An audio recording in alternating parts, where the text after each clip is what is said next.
Hello everyone, I hope you're well and a very warm welcome to this week's tutorial, Snow Dance. I'm Lisa Taggart and together we're going to create this lovely snow scene using some of the fantastic new release stamps but also some old favourites. First of all, we're going to have a look at the materials. To begin, we're using watercolour card, and we're also using again this week this fabulous set of Kuretake paints. We'll be using a blue, a purple, a violet, a lilac, white, black, and also a rose colour. Also, we've got three pastel pencils from the Van Gogh pencil set, if you've got those, but any pastel of choice would do. We've got russet, orange, violet chalk and henna in the Elements ink pads. Also for stamping, we've got Nocturne in the VersaFine Clair permanent ink. We've got our masking fluid and a brush from the fluid set. Also a pencil and a stencil for circles and a spray for water. We've got this 300 Lavinia stamps paintbrush from the large set, diamond stickles, and finally we've got our black pencil, a black fine liner, white gel pen along with yellow and purple gel pens as well.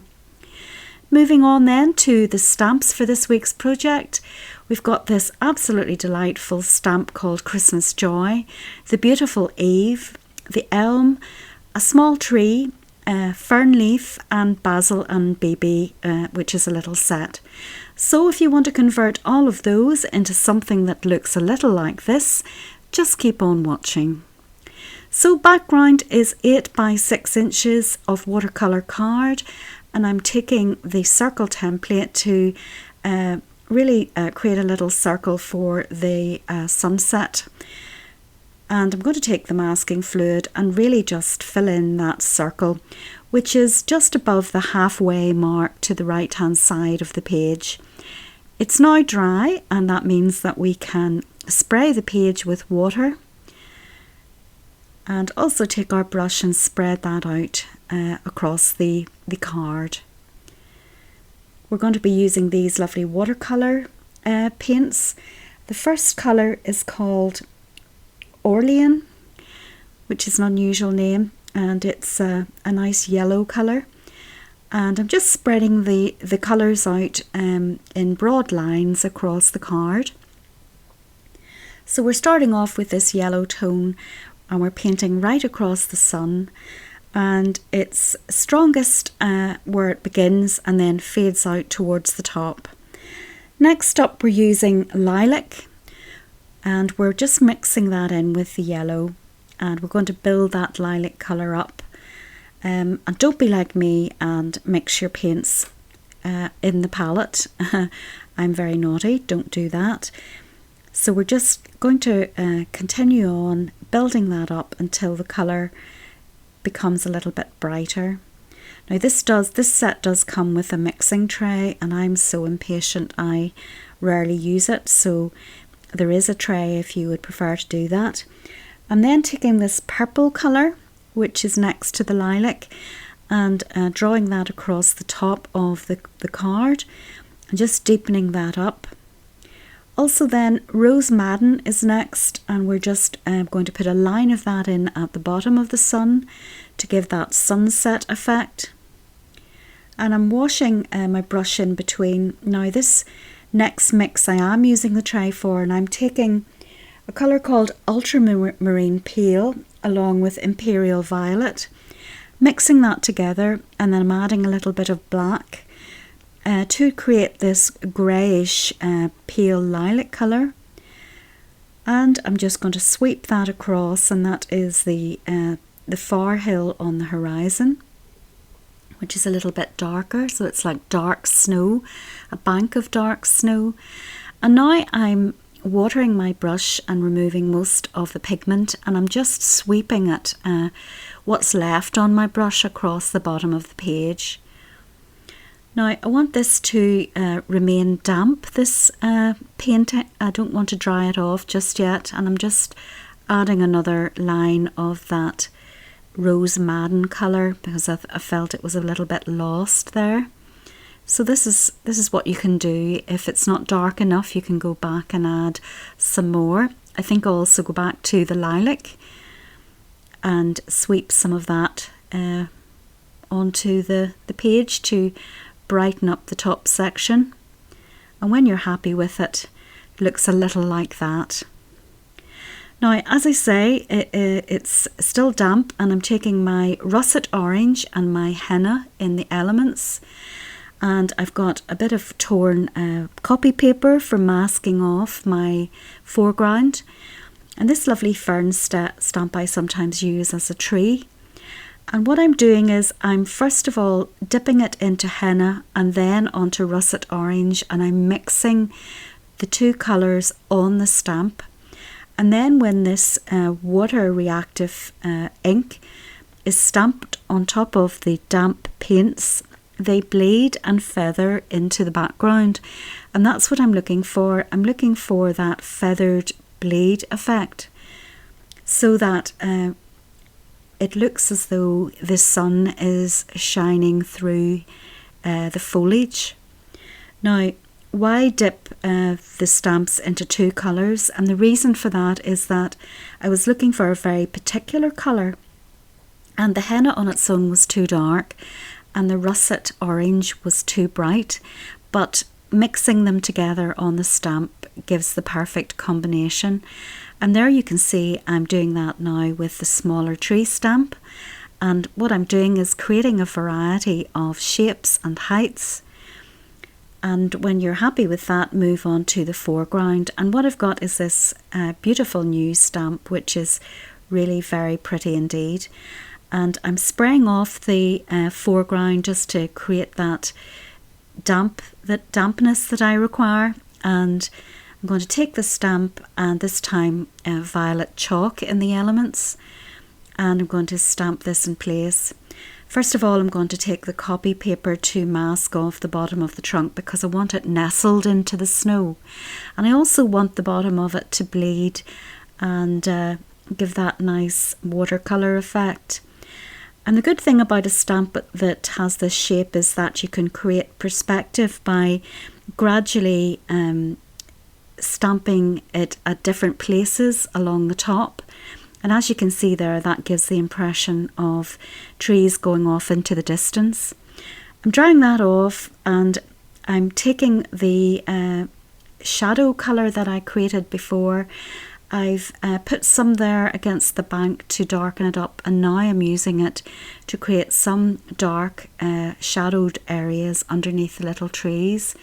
So this is an important little mix of colour to have, because I'll be using it 2 or 3 times in the picture, so make sure you've mixed up enough.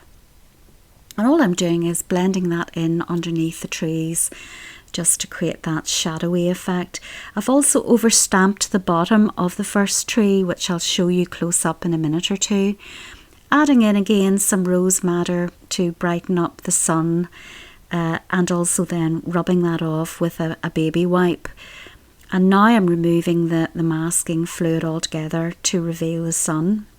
Going back to my yellow, and with a damp brush, and it really is only a damp brush, I'm picking that yellow colour and mixing a little of it in around the edge there to create the sun.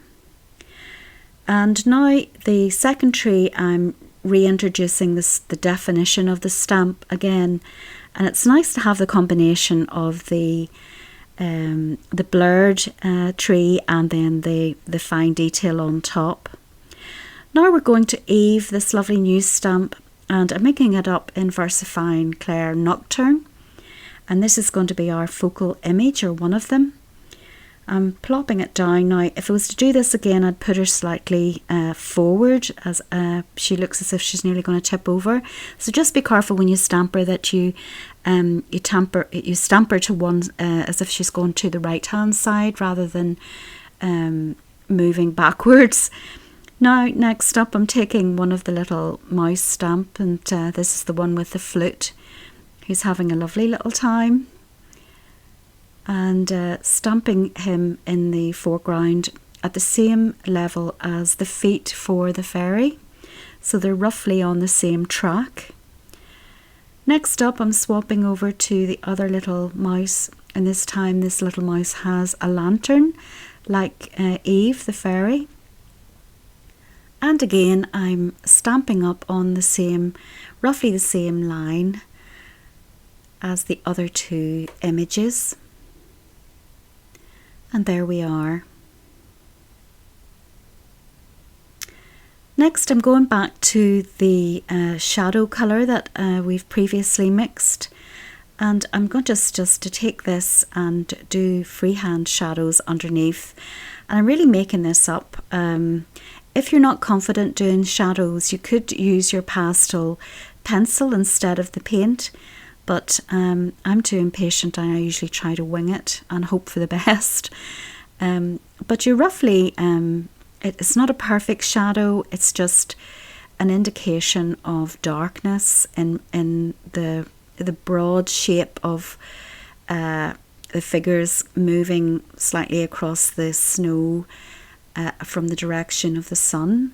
And I'm also then taking a little bit of water on the brush and blending them out, just a little bit around the edges so they're not overly dark.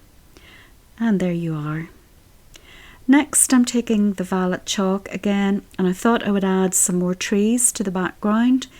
I thought the sky was a little bit too open and could benefit from more variety in terms of height. So whatever trees you have would work with all of this.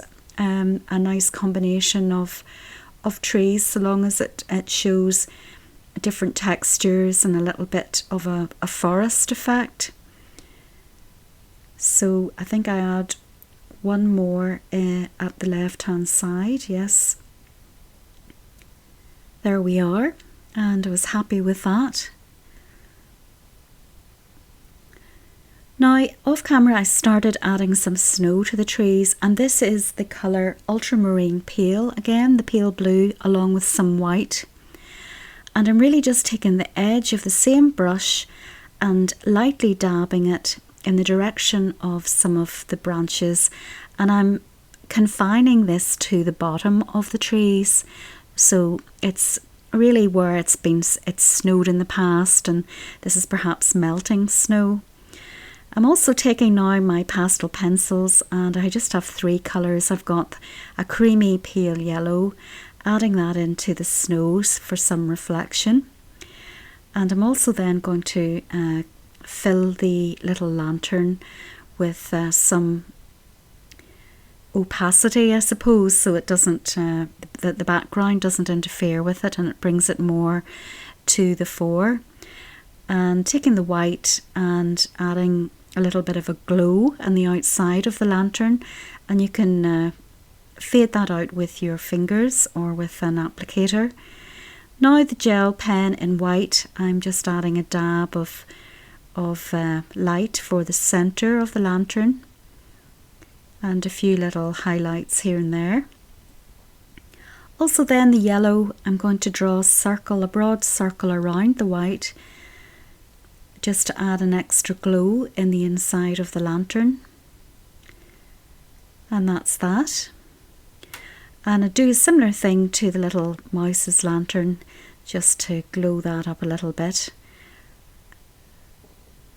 And now I'm colouring in the hat with yellow, and every other stripe I'm putting some yellow in, and then I'll take my purple gel pen, and you can use any colouring products for this, and I think afterwards I also add a touch of blue to the top and some black as a shadow underneath, and you'll see that later. Now the sort of pale blue pastel pencil, I'm adding some light to parts of the stamped images, and it's the sort of light that it won't be white because it's sort of like a twilight type picture or sunset, so it'll be a bluey shadow. The same for the snow. The snow is never really pure white. It'll always have greys and lilacs, and that's why the dabs of snow on the trees are a bluey colour.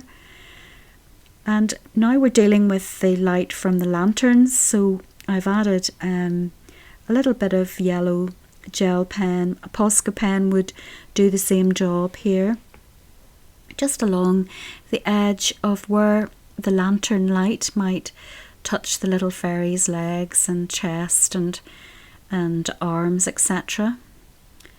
And the same for the little mouse's lantern. We've got light coming from the sun, and we've also got ambient light coming from the lantern. So I'm just making sure that there's some yellow added to the feet and the tummy and the top of the nose, and just wherever I think the light sources would hit the figures, just to make them more 3D. And just with a light touch, and then dab it off with your finger, not too heavy, just a little touch here and there. Now I thought, well, there'll be some footprints or paw prints in the snow, so again I'm taking the same pale blue pastel pencil and adding in little dashes really in the snow. Sorry, it's a little bit off camera, you'll see it in a second. There we are. So just firming those up a bit, deepening the colour, and now I'm adding some black pencil to parts of them, just to give them a little bit more depth, and that's the footprints done. Now just adding some dashes with the white gel pen around the banks, and now it's been mounted up, and I'll take you through what else has been done. So we've got the diamond stickles, and any glitter of choice would do, and I've added that to roughly the same parts where I'd put some of the yellow gel pen. I've also filled in the little circles on the trees so they look like Christmas decorations, some alongside the lantern, the top of the head, of course the wings, it's obligatory. And I've also taken the white gel pen and added a thin line on top of the snow. You can see there, just to give it extra dimension. And I've also added in some little yellow dots just to indicate some little flowers. And they really are just dots and strokes coming out of the snow. So you can see it twinkling away. And so just add the glitter as highlights then. Wherever you fancy, and it's mounted onto black and cream card. So that's the project complete. I hope you enjoyed this week's tutorial, and you'll have a go yourselves. I always look forward to seeing what you create, and there are some fabulous versions. So until next time, take very good care of yourselves, and of course get creating, be brave, and enjoy the adventure.